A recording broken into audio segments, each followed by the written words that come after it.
talk about masks. Now, when you hear somebody say, hey, you gotta wear a paint mask, really, it's not a mask. If you're wearing one of those little paper things over your face, that is called a mask, and that's simply for dust, basically, and that's why they're called a dust mask. When you're dealing with paint or any chemical for that matter, you need to be wearing what is called a respirator. A respirator goes a little bit further in the level of protection for when you're dealing with chemicals and paint especially. So I'm going to show you a few really quick tips to make sure that you get the right respirator and it works correctly to keep you safe. The first thing you want to look for when you go get a respirator is to see what it's actually designed for. So the easiest thing is I look for, because 3M is such a big company, I always know I can find their respirators pretty much anywhere. When I go down to the hardware store, I look for a 3M mask first. Then I look for, hey, what is it actually made for? And this one specifically says Paint Project Respirator. So that helps put me in the right direction. Now, you might see a few that say that, and then the next thing you're going to notice is that there's very minor differences, and actually most of the differences you can't notice, but you kind of need to know what to look for. Usually you'll see a difference in about $10. A mask, a respirator, usually starts around $20 and goes up to anywhere from like $35 to $40.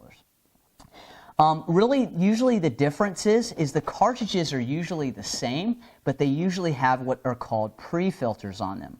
Now, this mask actually came with pre-filters, but I wanted to show you what it looks like without pre-filters on, because this is what you're most likely going to see when you go to the hardware store. This mask has simply the cartridges. And is this safe to use? Absolutely, no problem. All a pre-filter is a piece that goes on the outside of this piece and actually works like a dust mask, like I talked about before.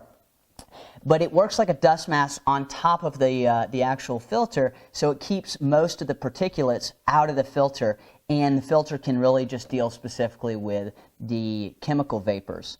Now, what it really does is when you have a pre-filter, your mask will last longer because it doesn't get all gummed up with particulates, and you can change out the pre-filters. The next thing you want to look for is the size. Most of the respirators from 3M simply have the size right on the front, and it actually will have a little letter here. It'll either say S, M, or L. And I'll show you in just a second, make sure that it fits correctly. But for most people, a medium is going to work. If you're a really big dude, maybe a large, but for the most part, medium and large, it's not going to make a huge difference. Let's take this respirator out of the box, and let me show you what the actual pre-filters look like.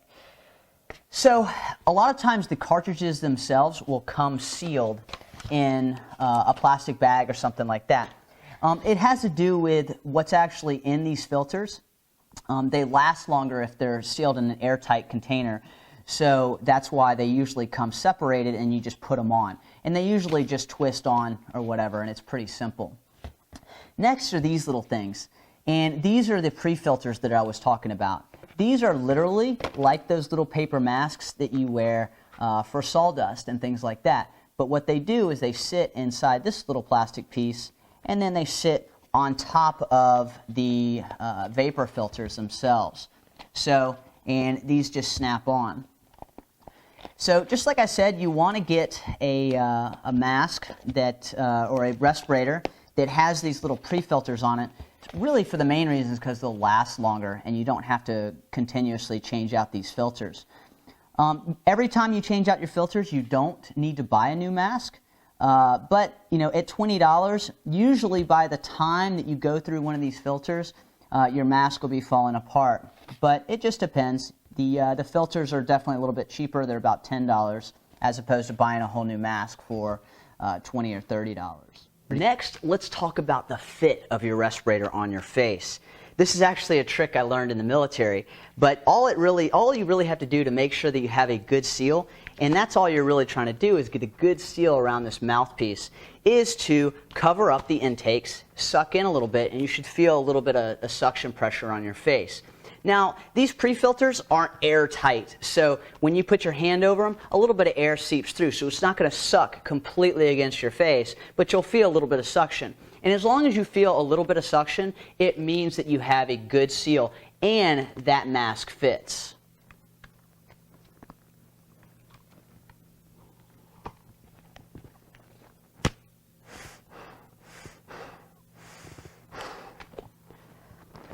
So when you see, when I put my hand on the respirator and I suck in, I can feel the mask suck into my face just a little bit. That's how I know I have a good seal around here and this mask fits and is working properly. Talked about the fit of your mask and how you can basically tell if it's fitting correctly. Now, the next way to always know if your mask is actually working is while you're working with paint, you shouldn't smell the paint at all. Now, me being in the military, the way you can tell your mask isn't working in the gas chamber is if you smell tear gas and your eyes start to water up and you feel like you're going to suffocate and die. But if that happens while you're painting, then you're painting with the wrong stuff and you're definitely doing something wrong. But remember, you shouldn't smell any vapors when you're using a respirator. So if you do, it means something is not fitting correctly or your filters aren't on all the way and you need to stop and fix it. So those are the basics when it comes to using a paint respirator, and you always need to be using one of these, believe it or not. Because when you're painting, the chemicals in paint are not going to affect you right now. They might make you feel dizzy or a little bit sick, but the real problems come years later, and professional painters always have problems years later that snuck up on them because they weren't wearing a mask their whole careers. So don't play around with paint. Seriously, it is pretty stinking dangerous stuff. And even if you've got a mask on, you should still well ventilate the area. That takes the workload off your mask. It'll not only last longer, but you still run a better chance of not inhaling fumes that might slip through the filters a little bit. Even the professionals, when they paint in a paint booth, the reason they're painting in a booth is actually to cut down on dust. Those booths are still ventilated usually, and they are sucking and pushing fresh air into them, but they have a bunch of filters on them to try to cut down on dust. But they usually are still ventilated. So even those guys inside of a booth are still trying to ventilate the vapors out of the booth. If you've got any questions, post them in the comments, and of course, don't forget to subscribe. I'm Tony D.